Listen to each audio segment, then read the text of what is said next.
Hey Cringe Lords, it's me, the ultimate Cringe Lord, and I realized that in the past couple of months I painted and even kitbashed, and both painted and kitbashed a lot of minis, but I didn't show most of them off on the YouTube channel. I forgot to upload them, so I'm showing those off now. First off is a toy elephant I got at Walmart that I modified with bits of sprue and craft wood and paper towel as the fancier kind of trim cloth to make a big white elephant. One of my players got this. My major regret: this is not high enough. Most minis can't fit under there that are like regular size, which is annoying because I wanted it to be a snug little place where they could fit, but they can't fit. But pretty easy kit bash. I used parchment paper for the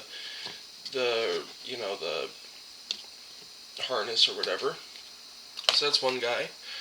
Now, here is the Martian buggy that my cousin got in his D&D game, alongside a Skylander I repainted as a cyborg dragon, some kind of fish dragon, I guess, and then Ninja Division Big Blue Monkey Chibi Mini. Pretty happy with these, painted at different times. The buggy I painted much earlier than the rest of these. I think the monkey was pretty recent, and then definitely so was the cyborg dragon. I think I painted him like 1 or 2 days ago. This is a whole kit bash I made out of a toy car. Again, I tried to paint this giant Ninja Division monkey as a blue. Let me see. You can, because I've actually got the camera sort of stable this time. It looks. I try to paint him like a blue snub-nosed monkey because those guys are cute. So he's a giant one of those. And of course, the Skylanders dragon. I'm very happy with. I like the color scheme I gave him. I think it's better than the Skylanders, but that's because I think Skylanders. Some of them look cool when you repaint them, but most of them are ugly. And here's some terrain I painted. This is a statue kind of painted as like a semi-Mesopotamian sort of winged lion statue. There's this Martian crater I made out of some packing, and painted to look Martian. And then, I gave the lion some sort of sapphire-ish eyes, if it'll focus. Yeah, you can see. Tried to give him kind of a Babylonian, sort of Mesopotamian looking base. And then this is a 3D printed miniature. I don't have one, but I bought it on Etsy. It's a cool scarecrow. I love this scarecrow. You can see my dog in the water bottle. Here, let me be very careful with that. Yeah, pretty happy with that. He's pretty cool. And now for the rest of my 3D printed resin miniatures, which are moderately embarrassing, depending on how embarrassed you would be of it. So here's a fawn that I got. I actually got it printed at a higher scale than usual, so it's a giant fawn woman. So I had to give her like a cool skin and hair tone where it's like, I forget what that's called. It's like, kind of deer looking. She's got a huge deer ass, and she's got a glowing rock in her obsidian spear. It's kind of hard to see. There's her. Then there's Revy from Black Lagoon, an anime I don't really like, but Revy's cool. And I wanted to do some pinups that weren't horribly embarrassing, and this one's just kind of cool. Pretty happy with it. Her hand broke off, because I was trimming off the support, so I had to glue it back on. Now she's got an extra big glove. That's how I'm painting that, and how it's gonna do. Explosions, I just tried to paint it like fire, which I'm not great at, but oh my god, my hand is just whatever. You don't need to see Revy's ass, you can Google it. There's tons of that on the internet. Speaking of pornography, here's Anka. This is, I would have got the mummy version, but it had a boobie. So I was like, well, there should be one without the boobie, and so instead I just got this that has 2 boobies. So that's the most embarrassing one, but that's okay. It's legal. Now for some less embarrassing minis. These are some old Magic the Gathering board game minis that I painted years ago because I got them dirt cheap, a lot of them, from a, because they were selling the board game real cheap, and it came with a bunch of minis. Now, most of the minis are, frankly, pretty bad, but these alien-looking ones don't look too bad, probably because they look like aliens. Now, I don't know what these creatures are in Magic the Gathering lore. I actually have some WizKids Magic the Gathering minis as well. Specifically, I have like a giant Cyclops with like horns that I haven't painted yet. I have a bug thing. So, that's basically, these guys are pretty cool. I basically just redid the paint job I did before, but gave them like bloody mouth tentacles, if it'll fucking focus. Purple top of their skin, blue undertone, and the bony carapace. These weird four-armed knight dudes, I gave a weird metallic dry brush, black metallic, then there you go. Then purple metallic dry brushed onto it in different intensities, and they've got blue eyes, which is kind of easier to see on some of them than others. The old paint shop, it was actually really easy to see the blue eyes, so maybe that's just because of the metallic paints I've used this time, or I don't really know. Okay, are you gonna? I'm not gonna show them all off, but come on, I'll show the eye. You can kind of see, well, that one, it's a bigger eye, so yeah.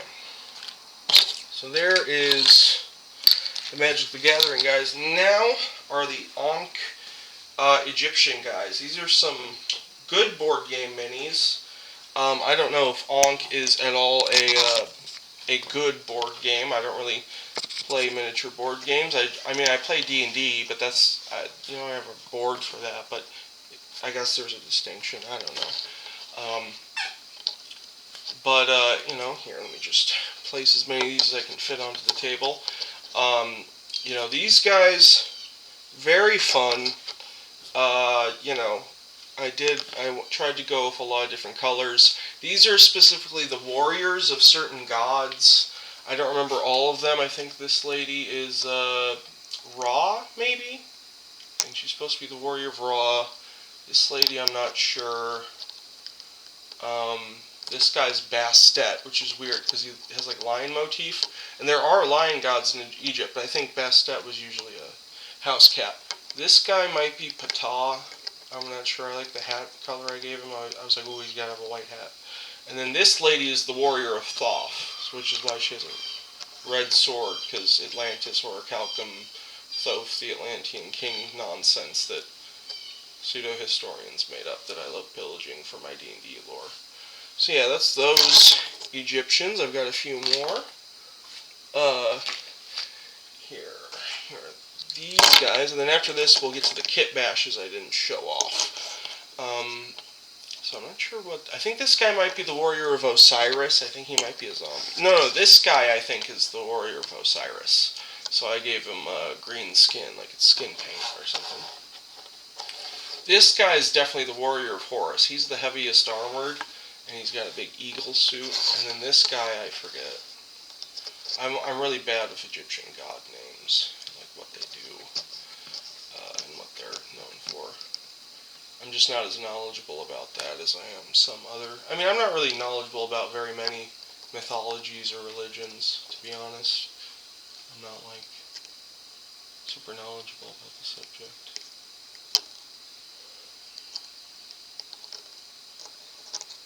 Yeah, these guys are cool. Pretty happy with those. I actually missed one of them to paint, but I'll eventually get to that. Now for the Kitbashes. We'll start with the weird aliens. So here is a sprue bash. Basically, I took bits from sprues, which are the frames that plastic kits are made out of, and I put them together, chopped them up, and turned it into a weird crystal silicon-based alien-type dude. And flanking him are some more recent Kitbashes, which are some space reptilians, kind of going for a little bit of a sort of Star Trek, Star Wars look, I guess, like the reptilians in that.